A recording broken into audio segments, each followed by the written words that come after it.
Hello, જય શ્રી કૃષ્ણ. તમારું સ્વાગત છે મારા કિચનમાં. આજે આપણે બનાવીશું ઘરે એકદમ સોફ્ટ ને કોટન જેવા મુલાયમ એવા પાઉંની રેસીપી, અને ખૂબ જ સરળ રીતથી ને થોડી એવી ઘરમાં જ મળી રહે તેવી સામગ્રીથી બનાવીએ. તે તમને મારા આ પાઉંની રેસીપી તમને વધારે પસંદ આવશે.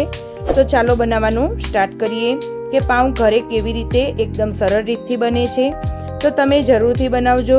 મેં પહેલી વાર બનાવ્યા તો ખૂબ જ સરસ બન્યા. તો મને થયું કે તમારી સાથે હું રેસીપી શેર કરું.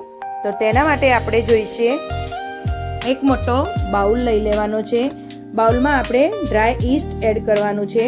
તો ડ્રાય ઈસ્ટ અત્યારે મેં 1.5 ટેબલ સ્પૂન લીધેલું છે. તો એવી રીતે 1.5 ટેબલ સ્પૂન આપણે ભરી અને ઈસ્ટ લઈ લેશું, અને તેમાં 3 મોટી ચમચી ખાંડ એડ કરીશું. જેનાથી તમે ઈસ્ટ લીધું છે એ જ ચમચી લઈ શકો છો. તો 3 ચમચી ભરીને ખાંડ લેવાની છે, અને તેમાં આપણે હુંફાળું પાણી એડ કરીશું. વધારે ગરમે પણ નહીં અને વધારે ઠંડુ પણ નહીં. આંગળી નાખીએ તેટલું ગરમ પાણી એડ કરવાનું છે. હવે ખાંડ ઓગળે ત્યાં સુધી આપણે ચમચીથી હલાવી લઈશું, અને પછી ઈસ્ટને એક્ટિવેટ કરવા માટે 15 થી 20 મિનિટ મૂકવાનું છે. વચ્ચે એક પણ વાર ખોલવું નહીં. તો તમે જોઈ શકો છો કે આપણું ઈસ્ટ એકદમ સરસ એવું એક્ટિવ થઈ ગયું છે. આવી રીતે ઉપરથી ફીણ આવી જાય તો તમારું ઈસ્ટ ખૂબ એવું સરસ છે. આવું ફીણવાળું થાય તો જ તમારે પાઉં બનાવવા. જો આવી રીતે ઈસ્ટ ના ફૂલે તો તમારે પાઉં ના બનાવવા, કેમ કે તમારા પાઉં સારા નહીં બને. જો તમારું ઈસ્ટ સારું હશે તો જ તમારા પાઉં સારા બનશે. હવે આપણે તેમાં મેંદો એડ કરવાનો છે. તો અત્યારે મેં 500 ગ્રામ મેંદો લીધો છે, અને મેંદાને આપણે ચાળીને જ લેવાનો છે, જેથી તેમાં એર સરસ આવી જાય. તો મેંદાને આપણે ચાળી લઈશું. ફ્રેન્ડ્સ, આ મેંદાના પાઉં તમને કેવા લાગે છે તે મને જરૂરથી કહેજો. અને જો તમારે ઘઉંના પાઉં શીખવા હોય તો પણ મને કોમેન્ટ કરજો, તો હું તમને ઘઉંના પાઉં પણ શીખવાડીશ. તો એવી જ રીતે આપણે બધો મેંદો ચાળી લઈશું. મેંદો ચડાઈ જાય પછી આપણે તેમાં ઓઇલ એડ કરવાનું છે. તો અત્યારે મેં 2 ટેબલ સ્પૂન ઓઇલ લીધું છે. જે ટેબલ સ્પૂનથી આપણે ઈસ્ટ લીધું હતું તે જ ચમચીથી આપણે ઓઇલ લેવાનું છે.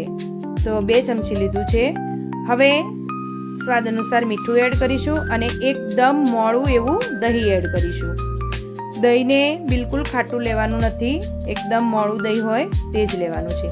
હવે બધું જ મિક્સ કરી લઈશું. મિક્સ કરતા જઈશું અને લોટ બાંધતા જઈશું. જો તમારે થોડો રોટલી જેવો લોટ બાંધવો હોય તો પણ ચાલશે.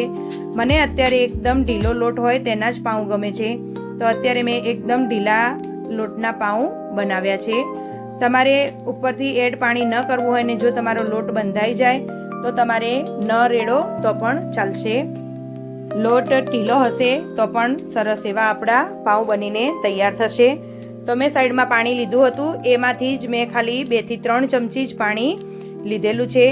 હવે જો તમારા હાથ પર આવી રીતે લોટ એકદમ ચોંટી જાય તો ઉપરથી તમારે મેંદો સ્પ્રિંકલ કરી અને હાથ ઉપરથી બધા લોટને નીકાળી લેવો. અત્યારે મેં એમ જ બાઉલમાં આપણે જેમાં લોટ બાંધ્યો છે તેમાં જ મેં વારે ઘડીએ તેને મસળ્યો છે. તો આવી રીતે તમે તેને મસળીને સરસ એવો બનાવજો. અને સાઈડમાં આપણે એક ચમચી લઈ લેશું, અને ચમચીથી આપણા હાથ પરથી લોટ બધો અલગ કરી લઈશું.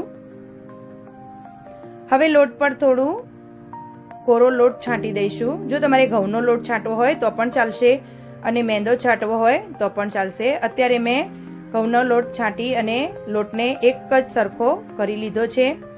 તમે જેટલો આ લોટને મસળશો એટલા તમારા પાઉં ખૂબ એવા સરસ બનશે.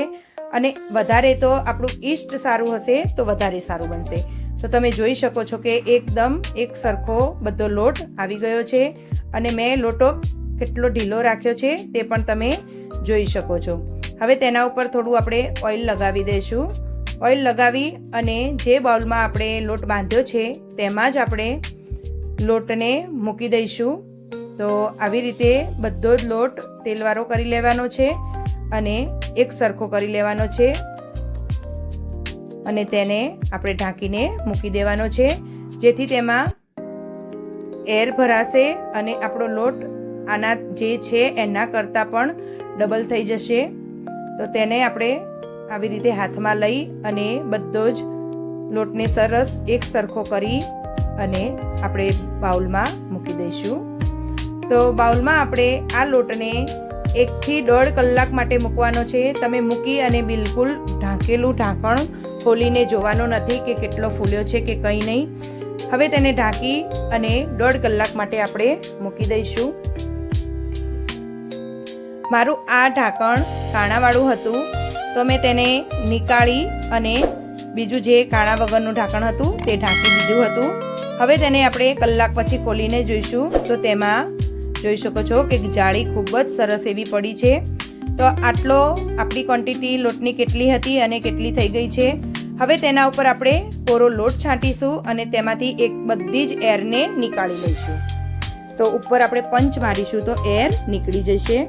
તો એવી જ રીતે આપણે લોટમાંથી એર નીકાળી અને હાથ થોડો કોરા લોટવાળો કરી અને એક સાથે કરી લઈશું. તો તમે જોઈ શકો છો કે મારા લોટમાં એકદમ ખૂબ જ સરસ એવી જાળી પડી ગઈ છે અને આપણો પાવનો લોટ તૈયાર થઈ ગયો છે. તો હવે આપણે નીચેની જગ્યા એકદમ સાફ કરી લઈશું. નીચે થોડો લોટ છાંટીશું અને લોટને બને એટલો મસળીશું. લોટ મસળીને તમે બનાવશો એટલા જ તમારા પાઉં ખૂબ એવા સરસ બનશે. તો આવી રીતે તમારે લોટને ખૂબ એવો સરસ મસળવાનો છે. અને જો સાઈડમાં તમને હાથ ઉપર વધારે ચોંટે એવું લાગે તો તમારે કોરો લોટ લઈ અને હાથમાંથી લોટને અલગ કરવાનો છે. એવી જ રીતે આપણે સ્પેચ્યુલા લઈ અને લોટ એક સરખો ભેગો કરી લઈશું. હવે જેમાં આપણે પાઉં બનાવવાના છે એ ટ્રેને મેં તેલથી ગ્રીસ કરી લીધી છે. પહેલાં તેલ લઈ અને ગ્રીસ કરી લેવાની છે. પછી તેના ઉપર કોરો લોટ છાંટવાનો છે અને કોરા લોટને ચારે બાજુ આપણે જ્યાં જ્યાં તેલ લગાવ્યું છે ત્યાં ચારે બાજુ તેને કોટ કરી લેવાનું છે, જેથી આપણા પાઉં ખૂબ જ સરળ રીતે બહાર નીકળી જાય. તો હવે આપણે હાથને તેલવાળો કરી લઈશું. તેલવાળું કરી અને થોડા થોડા નાના નાના એવા લુવા લઈશું અને નાના નાના ગોળા વાળી અને આપણે જે ટ્રે ગ્રીસ કરીને મૂકી છે તેમાં મૂકી દઈશું. તો આવી રીતે ગોળા વાળવાના છે જેથી ઉપરની સાઈડ એકદમ સરસ આપણા પાઉં ફૂલીને તૈયાર થાય. તો આ કેટલા એકદમ નાના નાના છે. પછી હું તમને ક્વોન્ટિટી બતાવીશ કે આપણા પાઉંની ક્વોન્ટિટી કેટલી થઈ ગઈ છે.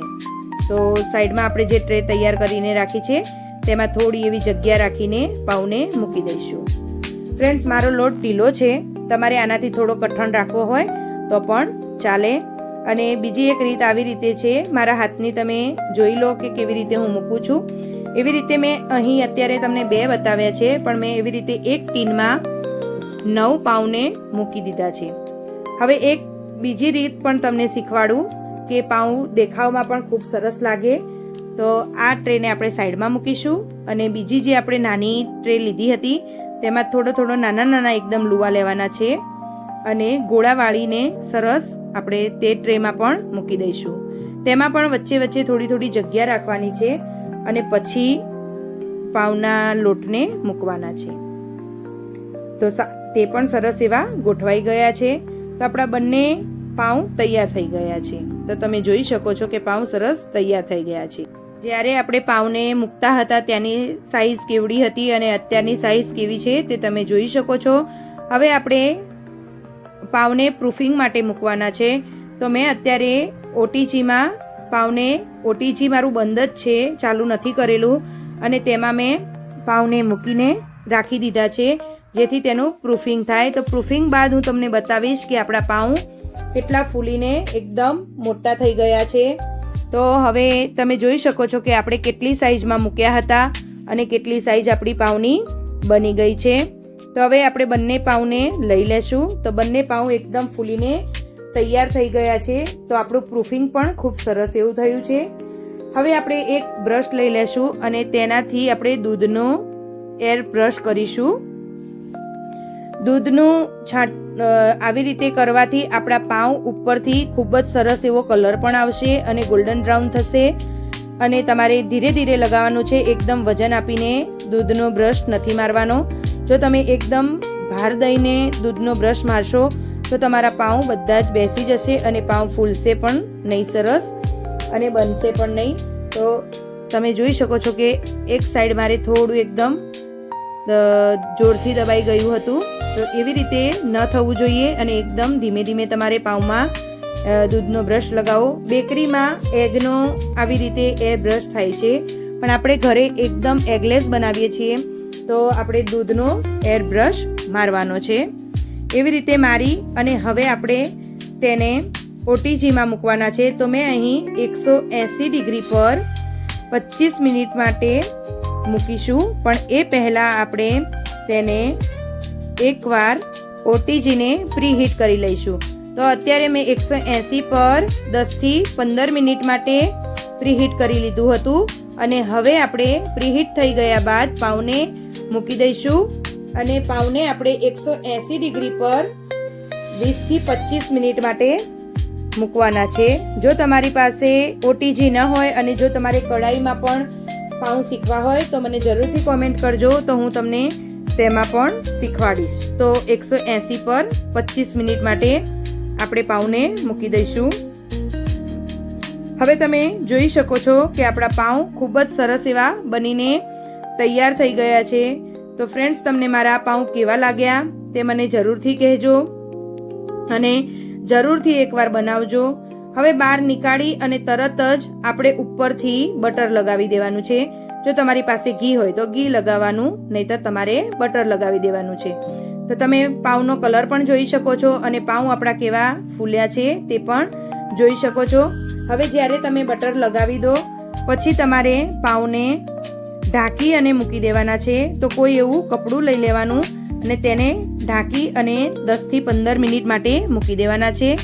હવે સાઈડમાં આપણા બીજા પાઉં પણ તૈયાર થઈ ગયા છે. તો તેને પણ આપણે તેના પર પણ બટર લગાવી દઈશું.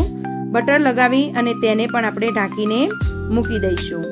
તો ફ્રેન્ડ્સ, આ પાઉં તમને કેવા લાગ્યા તે મને કોમેન્ટમાં જરૂરથી જણાવજો અને તમારે કોઈ નવી રેસીપી શીખવી હોય તે પણ મને જરૂરથી કહેજો. અને આની સાથે ખાવા માટે વડાપાઉં અને ભાજીની રેસીપી પણ મેં લિંકમાં આપી દીધી છે, તો તમે ત્યાં જઈને પણ જોઈ શકો છો. તો તમે હવે ઉપરથી તમે હાથ લગાવીને જોશો તો આપણા પાઉં ખૂબ જ સરસ એવા ફૂલીને તૈયાર થઈ ગયા છે.